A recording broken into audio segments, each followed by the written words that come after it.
The stickers were so cool. The colors were awesome.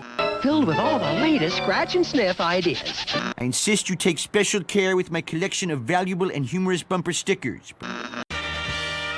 This thing rules. This thing rules. Oh, hey, what's up?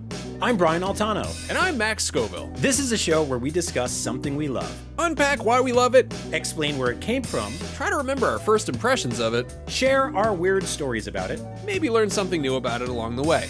But first and foremost, we're here to celebrate the fact that this thing rules. Hey man, I want to talk about stickers. I love stickers. I'm 5 years old, and stickers are the best things ever. Is this our dumbest topic yet? Possibly. It's got to be. It's Yeah. it's definitely up there. So this actually, I'm gonna blame this on someone else. We actually got a suggestion from Tejas Van Sy, who's a longtime friend of the show, Patreon backer, who Age 7. age 7, who said, at first I wasn't sure there was enough topics on stickers, but the more I think about it, there are so many different types and variety over the years. Garbage pail stickers, scratch and sniff stickers, safety, sweet vinyl, and custom made. And there's a pretty long history with them as well. It's a weirdly wide topic. Yeah, man, it's anything that you can stick to something else. It's kind of a sticker. But there is like a specific, like you say sticker to anybody of a certain age. I mean, I think anybody under the age of 50 and they know what that is, 60 even. It's like, you know what a sticker is. It's not a stamp. It's not it's not a decal. It's a thing. Yeah. You know, Stickers for most of your life are either something that like is like a warning to something else, right? Like they put it on something because somebody screwed up, or like they're trying to send a message to somebody, or it's somebody doing like vandalism, but like in a sort of prolonged way that takes a little bit of work. Or it's like, you know, something you put on your car or on fruit. So Yeah. there's like a whole bunch of, but if you're like under 10, stickers always has like an X. I have a 6.5-year-old, and stickers are she fucking loves stickers. Yeah, right? Like, they're fucking so much. Put them on anything you can, but don't put them on everything you can. Yeah, no, Because exactly. please A don't little put pro them there. tip if you want to be popular with children but not with their parents is just have some stickers on you. You know, like I was hanging out with our friend Jada, and she just like reached in her purse when I was hanging out with my kid, and she's like, "Hey, you want a sticker?" And like immediately my kid just like lit up. Yeah. I was like, "Whoa, cool sticker!" And it's like, you know, they're like dirt cheap. You know, they're We were at the doctor's office yesterday, and when you get through a doctor's office when you're a kid, you get a prize, and when you get through as an adult, you get like a follow-up email and like bad news or something like that. We don't generally get stickers as adults, though we should. Or like a toy bucket at the dentist. I would appreciate that. I like toys. no, you just get a bill for $4,000. That's Yeah, that too. But they gave my kid this sticker sheet that was like a blank Mr. Potato Head body, and then all the parts. And she was like, "Can I put his feet on his head?" And I was like, "Yeah, who gives a shit? Like, it's of course you fucking can. It's completely fine. It's so much easier to do that than it would be on the actual toy. That's the freedom of sticker. And then you can take them off and put them up his ass. Whatever you got to do. Have a good time. Exactly. We're driving home. Occupy Weirdly, yourself. that's like one area of sticker stuff that I don't like, where you get a sticker book and it's got like, you're supposed to put the stickers in the book. You know, there's like a bunch of pages of blank backgrounds, and then there's like a bunch of animals stickers or whatever, or like construction, and it's like a paper diorama almost. It's like a play set. Yeah. I don't know. I don't like that for some reason. I like stickers when they're just a thing that can go on anything you want. That is, I agree. Yeah. So I have a little bit of background info about stickers. I did do some research on this. The idea of using adhesive to adhere something to something else is that goes back to like the ancient Egyptians. But the idea of, you know, like a piece of paper that has some pre-adhesive stuff on the back of it, that's been around a little bit, not quite as long. The earliest stamps, which we're not counting here, but just for the sake of kind of settling the difference there, the idea of a stamp. Yeah, stamps can fuck off, by the way. Stamps can go, yeah, they can go eat some shit. Fuck stamps. I think they're terrible. They taste bad. I don't like licking them. I like that stamps if they were so great, they wouldn't cost so much money, and people wouldn't put other stamps on top of them. Like, people's stamps are stickers that people put their rubber stamps on. Yeah, no, that's the fuck is going on over like there? they started out as a stamp, like a physical rubber stamp that you'd stamp on a letter, and then they turned into a little piece of paper that you stuck on there, and then someone else stamped it with a rubber stamp on top. And people try to collect these things. I don't get it. That's a whole thing. I don't. So we don't need to shit on stamps too much. But that said, those showed up in like the early 19th century. However, stickers as we know them, as like a thing with a backing and adhesive in the middle, and you peel it apart like a piece of American cheese or whatever and slap it on something else. Those first showed up in 1935. They were the modern sticker was invented by Ray Stanton Avery, who's the founder of Avery Adhesives. They went to market in 1940. And Avery would go on to be famous for those like "Hello, my name is" stickers. But their first product was the unfortunately named Come Clean price stickers. And that's come spelled K-U-M and clean spelled K-L-E-E-N. And I guess the idea is that you put them on things and then they peel off without an excessive amount of adhesive or residue left over, which is not the case for many stickers, but I guess these ones tried to. For 1940, I was actually expecting a much worse sticker. Yeah, that could be. They didn't say come. They didn't say come on them or anything. They just were, they were like price tag stickers for like if you're having a yard sale. They were just like little. Before this guy came clean with the sticker idea, did guys just lick paper and stick it to the wall and write, like they would write on a thing that'd be like, hey, don't be here or whatever. Yeah, I think so. I think stop peeing. I think price tags used to be like literal tags that would hang off of things. They'd have like little strings. Or so one guy had to put them on, like wrap them around a pear. Probably. I think they would just have like an old timey sign that just said like pears. One pence for a pear. It would just be like the big curly P. Yeah. And it just said pears. Two for a tuppence. And then the bananas, they had a guy who was like, I got to make the little banana tags. I'm going to do this all day long. They actually, bananas used to be called leopard pears. They didn't even have a name for them back then. They didn't know. That's not true. Bananas got the stickers on bananas are so iconic that people demanded they show up in Super Monkey Ball. Like people were like, you got to put the Dole advertising stickers on the bananas. That's how much fun stickers are. Is that when they're on fruit, they become a prize. They're not a prize. They're there to have like 4-digit code that grocers use in the checkout. They're just yeah. I had to memorize a lot of those, and the ones I didn't memorize, thank goodness for stickers, because the 4022 was right there. Yeah, no, that's awesome. So anyway, Avery made these. They made the cummy stickers that the goal of those stickers is to be like, great news, these stickers will not leave a sticky film on your products, but the name certainly suggests that they might. Yeah, Avery's still around, as you probably encountered if you've ever had a yard sale and had to buy a bunch of those little like neon circle stickers that you write on with a Sharpie, or been to an awkward event where you get the "Hello, my name is" name tags. The tagging of those, "Hello, my name is," and then you put whatever the fuck you want and then slap it on a mailbox and get yelled at by people. That started in the late 60s. And there is a street artist named Taki183 who claims that he's the first one who did that back in 1967, which is so ahead of the whole like. That's I lived in New York basically 30 years later, and they could not have been more ubiquitous at the time. Like they were everywhere on mailboxes, especially, which is it's a really funny thing to write, like your name or your fake name on the outside of a thing that you used that's full of letters that have the real names on them that you can mail to real people. So it was a good time. That and garbage cans, they put them. Dumpsters. Did you ever do that? Did you ever do the sticker thing? Cannot confirm or deny. Okay. So before Tejas even suggested this topic of stickers, I was poking around for like potential episode ideas, and I was like, spray paint? And I wound up falling down a little rabbit hole of like, what was the earliest graffiti? Like when did spray paint become a part of that? And before spray paint kind of became the thing, it was just big ass markers, and many times like stickers too. So I don't know. It's so funny how that stuff all intersects. Bumper stickers. Yes. Not a fan personally, but in the same way, like I don't have tattoos, but I like them on other people.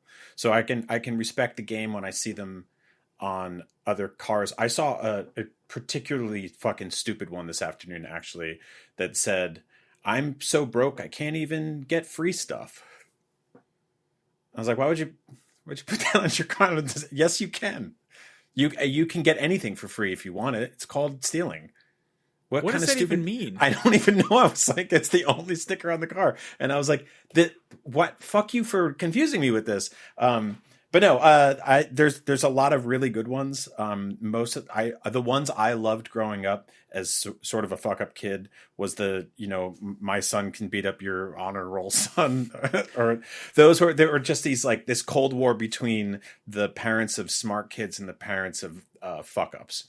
that was just happening on the bumper stickers on the back of cars in suburbia, which was always a fun time. And then some people go just completely bonkers and they're like, we're going to cover this entire thing head to toe. That's one of those that's the hoarder house equivalent of a vehicle, where it's just like bumper stickers all over it. They're weird because, like, I mean, they're the same idea as those, like, you know, like a novelty T-shirt that says something stupid on it, or like, you know, like a hat that says like "work is for people who don't know how to fish" or whatever. Like, it's you're weirdly advertising a gag, but the difference is you're slapping a gag on the back of like a multi-$1,000, you know, device. It's just weird to be like, here's this thing. I gotta put monthly payments on this fucking thing. I gotta buy insurance. I gotta get registration. Gotta take it to get repaired. Anyway, let me put a sticker on it that says, "Keep honking, I'm reloading my gun," or whatever. Like, there's let's see, I dug into this, also the political bumper sticker thing is just such a, I do not understand that, regardless of the politics, because I feel like it's inspiring road rage. Like, you're just basically baiting anybody who's, first of all, they're driving behind you, so if you're doing anything that's going to piss them off, having a bumper sticker that's, you know, shouting your political beliefs into the ether is just going to exacerbate that. That's just like, if you're stuck behind somebody, you're like, this fucking guy cut me off. And then you see he's got like a bumper sticker that says whatever politician, and you don't like that person. You're like, oh, motherfucker, you know? My favorite combination of that was, I was in Orange County visiting some friends. And Orange County, for those that don't know, is sort of, not to get political too hard on the show, but is sort of like California's Florida, right? Like a little Texas in California. There's a couple of Texases in California. People think that California is just like that one looping video of the Tenderloin that looks like Paperboy, but it's actually a huge state. It's very large if you look at map.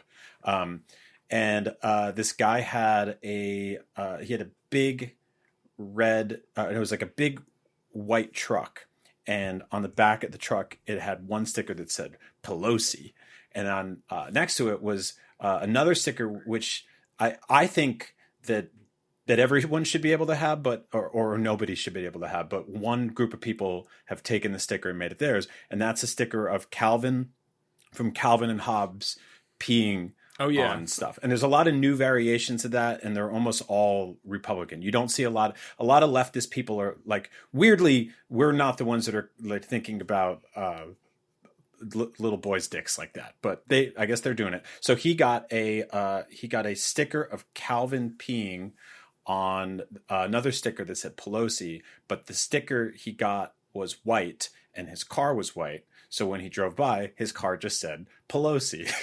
And it was like, I said, is that what you, and he had American flags going off of it. And I was like, wow, that's a big Nancy Pelosi fan. But then I saw another one recently where it's like they had Trump's head where Calvin's head should be. And I forget what he was peeing on. I think he was peeing on like a rainbow, which was you need to buy multiple stickers to get this message across. And I was like, oh, so when you get in your car, you just constantly think about the president and the urine coming out of his penis. Like, I just don't. It's one of those things that, again, the political message. Yeah, no, it's weird to me that it's like you want to advertise something that you dislike.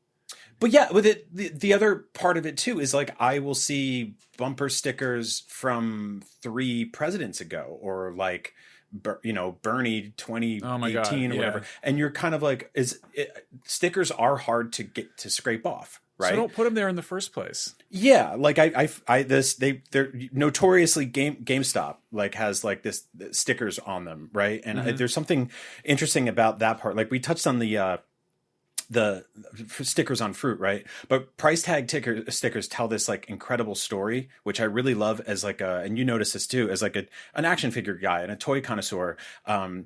They are remnants of when you see like a mint on card, you know, Batman the animated action figure, and it's got a KB Toy Store sticker on it, and another one over that because it price dropped, and another one over that because it price dropped, but it's mint in box, and now it's being sold with something brand new that has a new sticker on it that's like 6 times more than the original price was. My favorite is when it's a toy that has like a defunct, I mean, KB Toys is a great example, but it's when it has this sort of the descending, like it's like the initial price tag, and then there's like the clearance, and then there's like going out of business sale, and it's like it's like, wow, there's a whole story.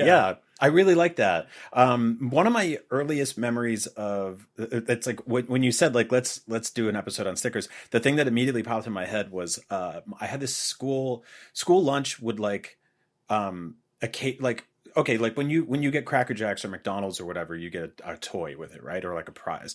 And school lunch doesn't really do that. But like once a month, I feel they would slide in something like, and all of our lunches were packed in this like sort of like aluminum foil tray, like the kind of thing you put to catch grease in the bottom of a barbecue, and the paper sleeve on top. And I was a kid, so I didn't really like wake up and read what was on the chart every day. I would just open it up and be like, oh, cool, chicken parm or waffles for lunch. Great. We get breakfast for lunch.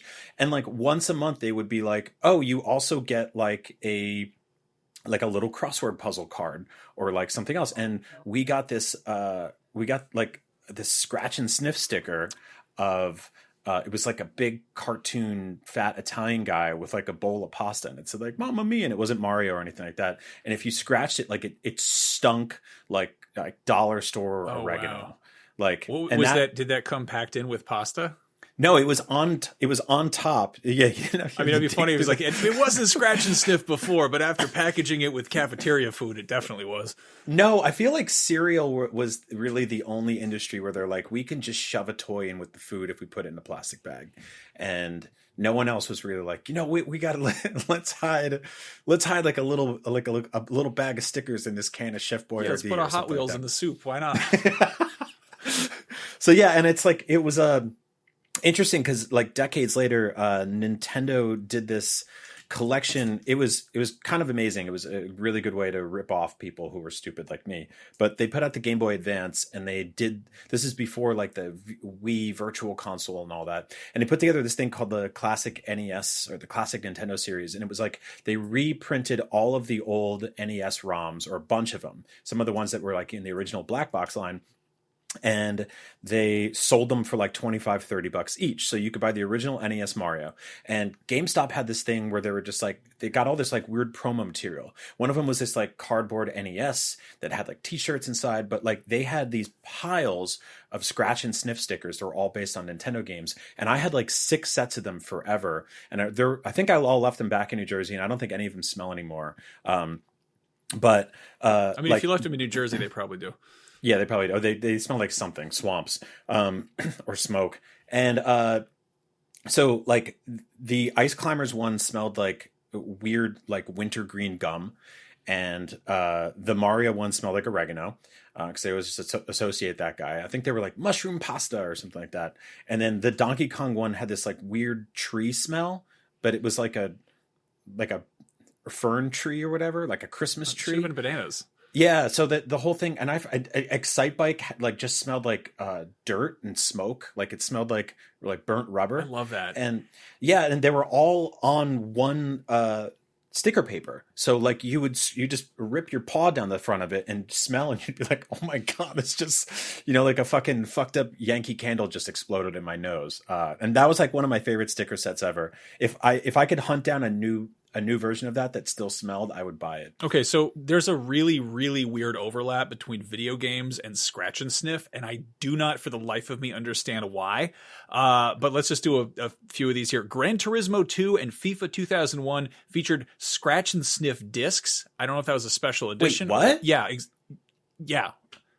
Per Wikipedia. I don't know this. I don't recall that, but I didn't dig too deeply into this. I never heard of that. Right? They could have just also smelled like chemicals, but no. Somebody figured out how to get that like that burnt tire fire smell, and then they probably had too much of it and just started calling everybody. Probably like, put this on everything. But yeah, Leisure Suit Larry Love for Sale features a scratch and sniff card, the Cyber Sniff 2000, which had 9 different scents, and it was like the whole thing where the game would show you an icon, you'd scratch it. One of the most famous ones is the Earthbound Strategy Guide. Yes. Came with scratch and sniff trading cards. It always is weird to me when trading cards, when like there's a finite set and they come all together with one thing, and it's like, what am I going to trade these for? I have the complete set. Why did you give me those? For the original release of Snatcher, this is not a sticker, but I want to go on this. Snatcher was the sort of Blade Runner like that Hideo Kojima did post Metal Gear 1, maybe 2, but never came out in the States. Kojima wanted to have floppy disks painted over with heat-sensitive, iron-smelling paint, and the idea was immediately dropped by the rest of the staff. But after 15 minutes of play, the idea is the disk would have heated up and released a smell akin to a murder scene or blood as the paint melted off. And as well, it would also reveal the hidden message underneath, which would be a hint to one of the game's puzzles. It's very weird to me that we very well could have lived in a universe where, you know, in addition to having a codec frequency on the back of the Metal Gear case, there's also, it just smelled like gasoline or something, or farts. I feel like the smell of the video games thing has been happening for decades, and at the same time Kojima's always pushed for like weird gimmicky stuff. So that is a wonderful sort of synergy of those two concepts. Oddly, the movies are kind of late to this. The 1972 debut record album by the band The Raspberries, who is probably best well known for, let's see, for a song called, it's in the Guardians of the Galaxy. It's like Go All the Way. It's one of those like just Guardians of the Galaxy ass sounding 70s power pop songs, which you probably recognize, but it also sounds like a lot of other shit. Anyway, they were like, our band is called The Raspberries and our album is self-titled. And guess what? It smells like raspberries if you scratch it. And that's funny because that was like 1972. It was pretty much right after this technology started showing up. Like I think it was a picture book in 1971 about a little rabbit in the forest. That was the first thing. I've had the Scratch and Sniff Wikipedia page open for like 4 hours just for the record. But the funniest one is there was a Hustler magazine that had a centerfold that was Scratch and Sniff, and I don't know what that was supposed to sound like. Smell like. That was the August 1977 issue. But you just open up it, and then I just love that.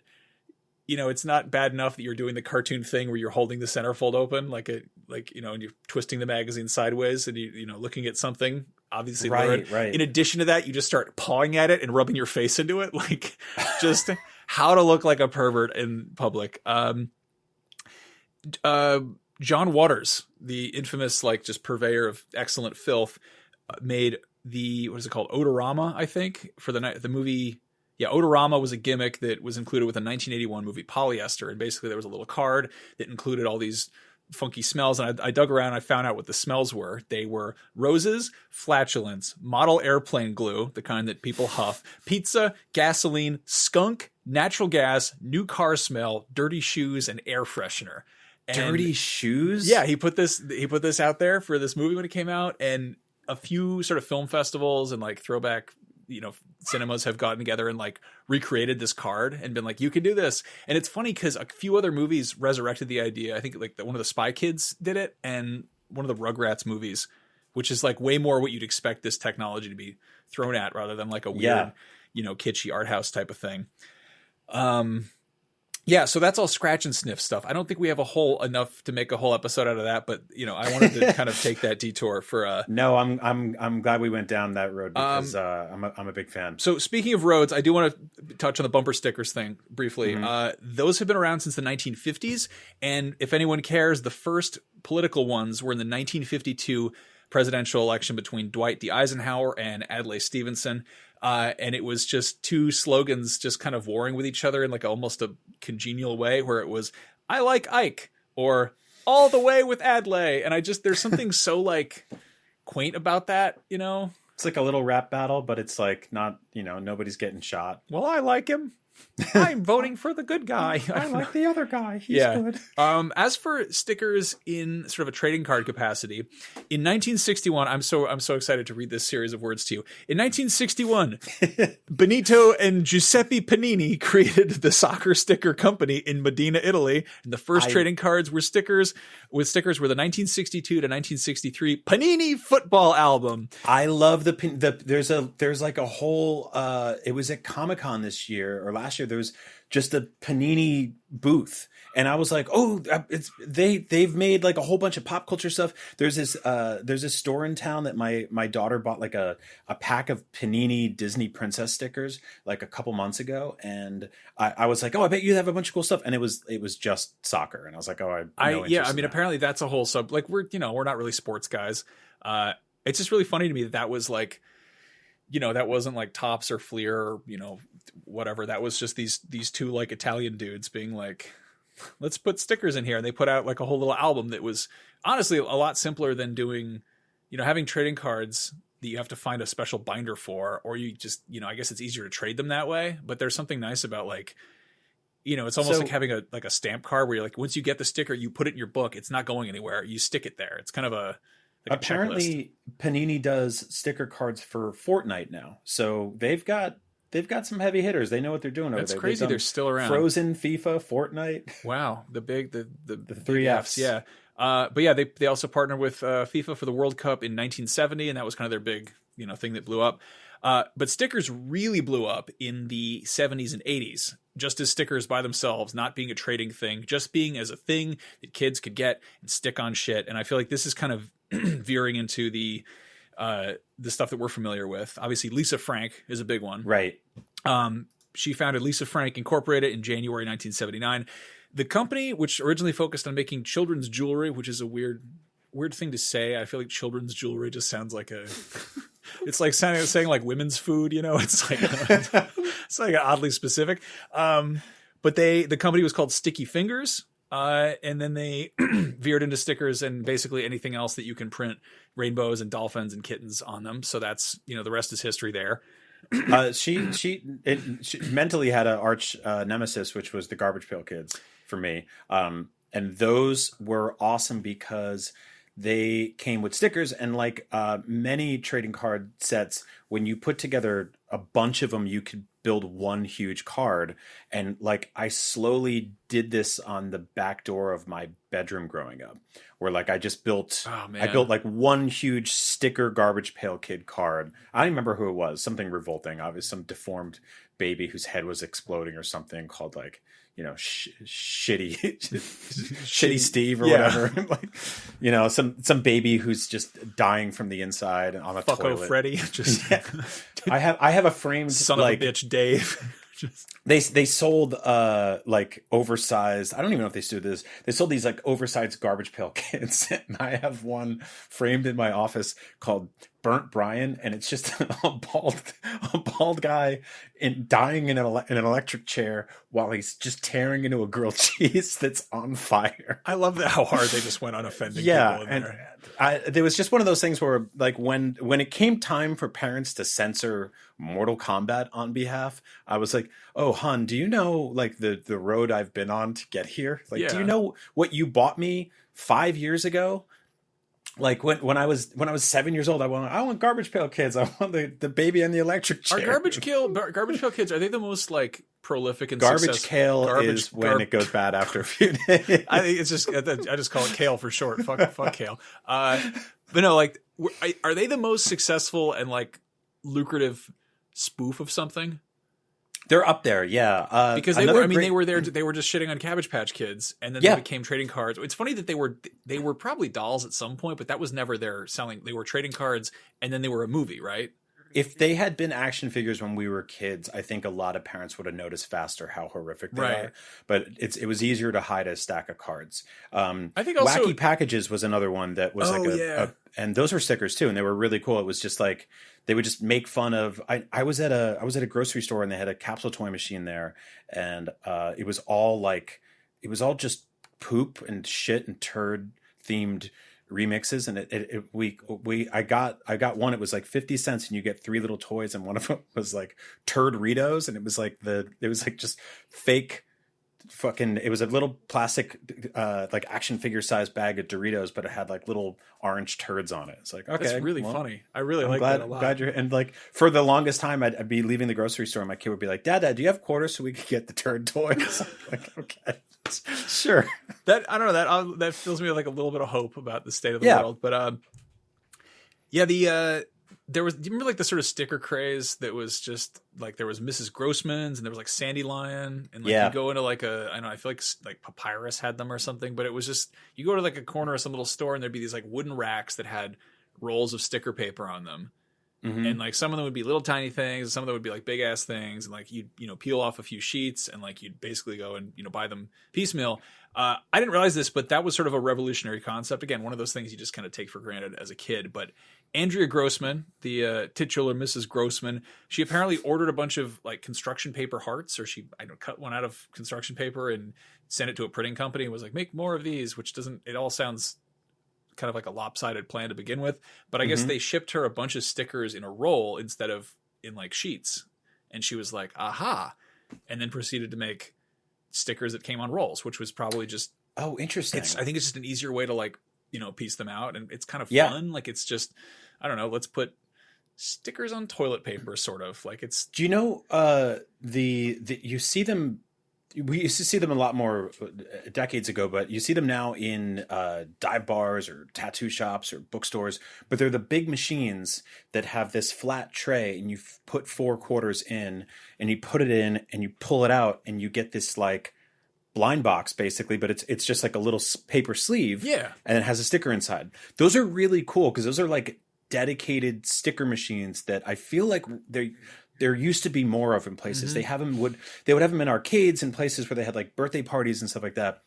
And I rarely see them now. And I feel like I was doing, I think I was shooting a travel show in Portland, and we were in a comic book store that had one, and I grabbed you one, and I forget what it was. It was like one of those things where like the art on the machine was so cool. And I was like, oh, Max is going to love one of these on his laptop. Another fantastic place for stickers until it's time to peel one off.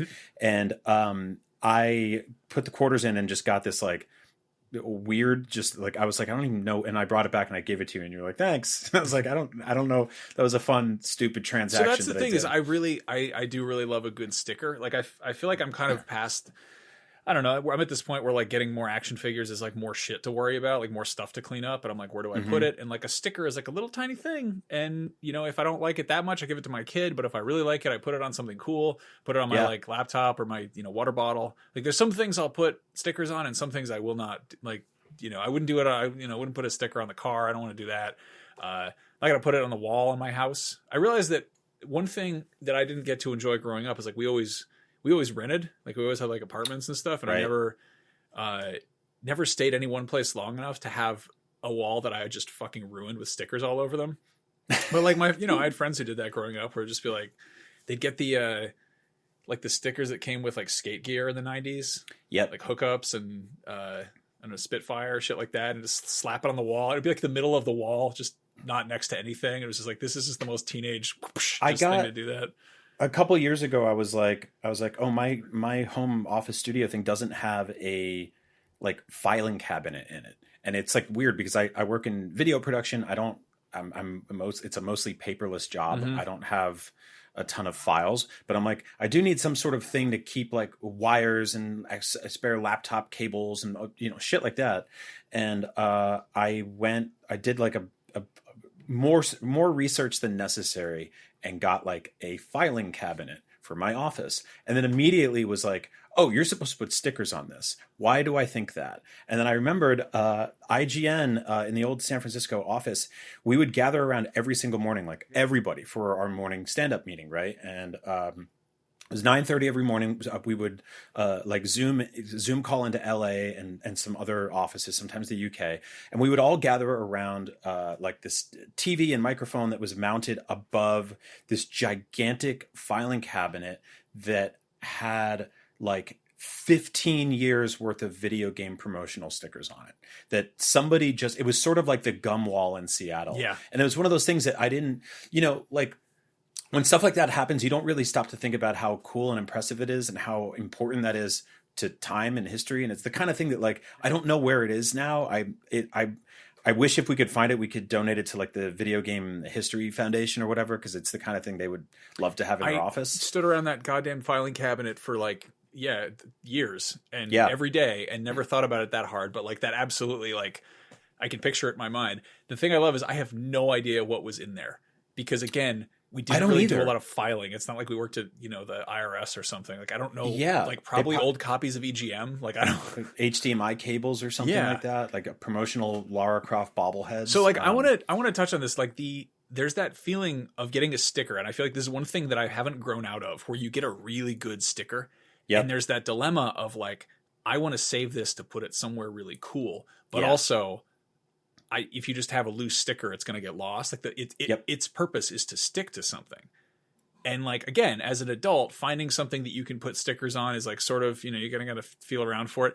I found that I have like a big stand-up vacuum cleaner, and I started putting stickers on that.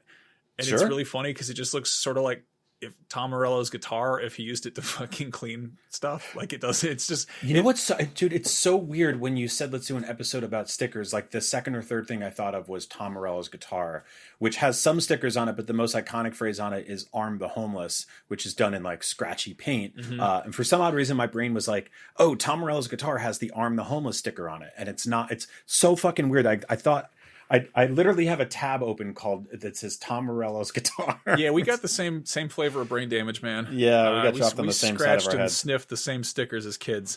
Absolutely. I remember having like it's overlaps with temporary tattoos, and I have like distinct memories of stickers I had as a kid or temporary tattoos I had that I was like, gotta save this for the right day. And like I had this temporary tattoo of a fucking like Conan style broadsword with a boa, like a python wrapped around it, and I was like, this is fucking sick. I gotta hold, and I was like 7, and I was like, I gotta hold on to this. And I think I lost it in a move, or it like dried out and didn't work. And I was like, the moral of that story is like, smoke them if you got them. You use it or lose it. But yeah, like I had I think my sort of earliest or my most like core memory of stickers on anything was my first CD player.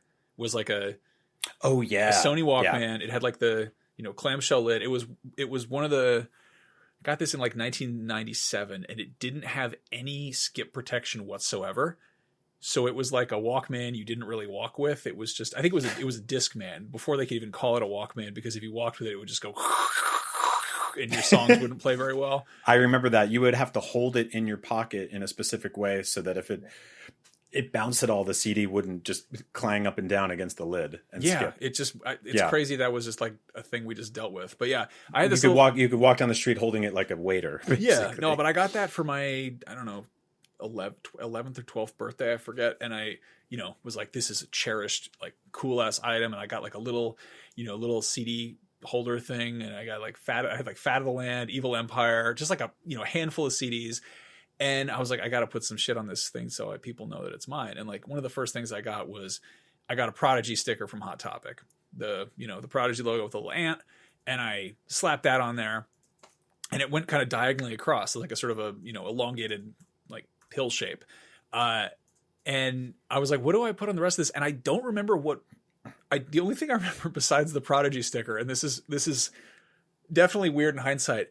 Do you remember how like common it was to just see like tobacco stuff, like Marlboro, like there'd be a kid in your class like a Marlboro jacket, or like it was I mean, and Joe Camel was everywhere. Like Camel t-shirts, like a Camel beach towel or whatever. I had a Skull Bandit Racing sticker on my Discman. Okay. And I looked it up, and it's like one of those just like Ratatouille memories come flooding back. I was not I don't know if I need to clarify this. I was not particularly big on Chaw as a child. Like I wasn't like doing Skull behind the bleachers or anything. And I have no fucking idea how I wound up with this sticker, but it's this really cool picture of just like an evil ass looking cowboy with his hat pulled down real low. And he's got like a red bandana over his face, and it's kind of like whipping down behind him. Like he's, racing or whatever. And I had that just right next to the Prodigy logo. And it's weird that it's like, I think about like stuff I thought was cool. And it was like, the Prodigy, and then the Skull Bandit logo.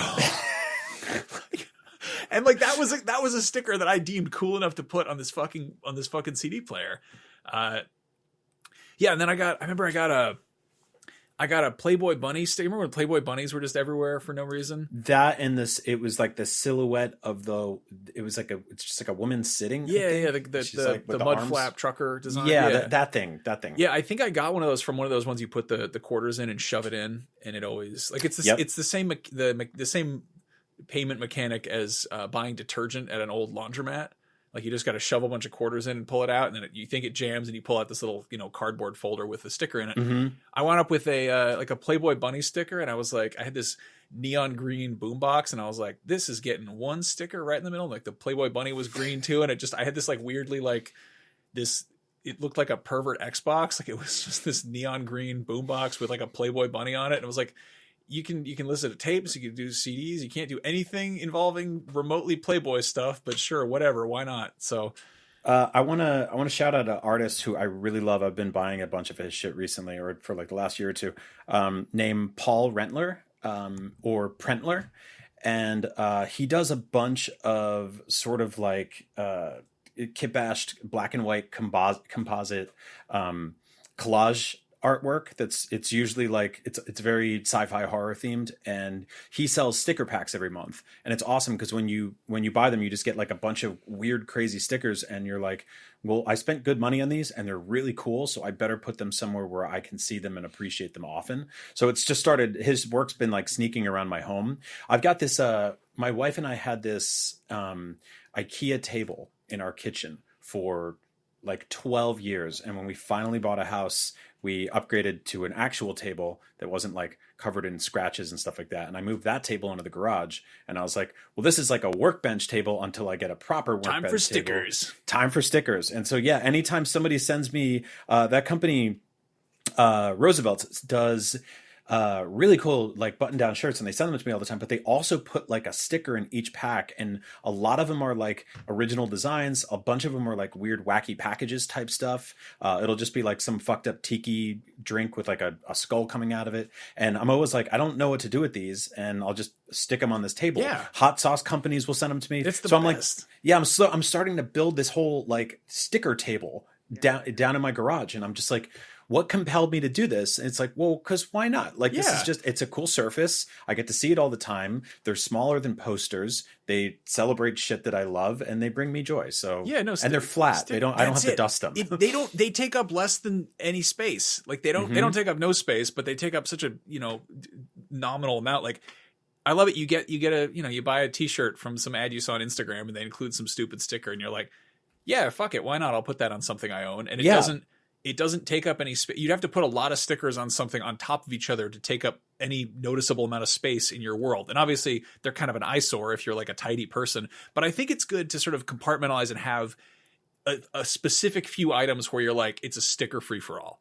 Yeah. Like put them on, I have, I keep meaning to do it to my luggage, but it's that problem with like when you get new shoes and they're going to get a little bit dirty in time. Yep. But there's that stretch where they're too clean, and then you get one scuff on there, and you're like, that looks dumb.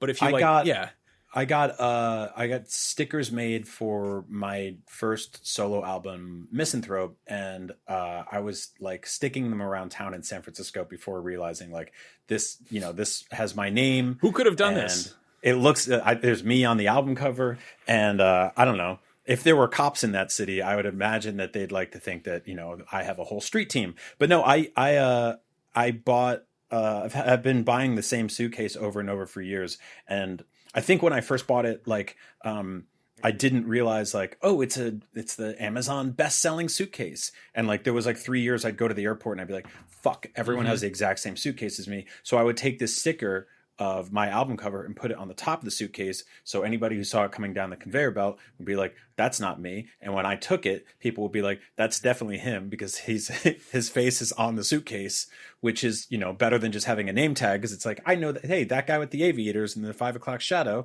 has a suitcase with his face on it. It seems like he wouldn't steal that from somebody. That would be an elaborate ruse, And so those are really awesome to have. And because of that, I started like more stickers started sneaking on there. I have I bought a Bloodborne t-shirt from Fangamer, and they sent me a sticker of those little fucked up skeleton guys who are like, blah, blah, blah, and they sit in that little pot or whatever. Yeah. Bath messengers.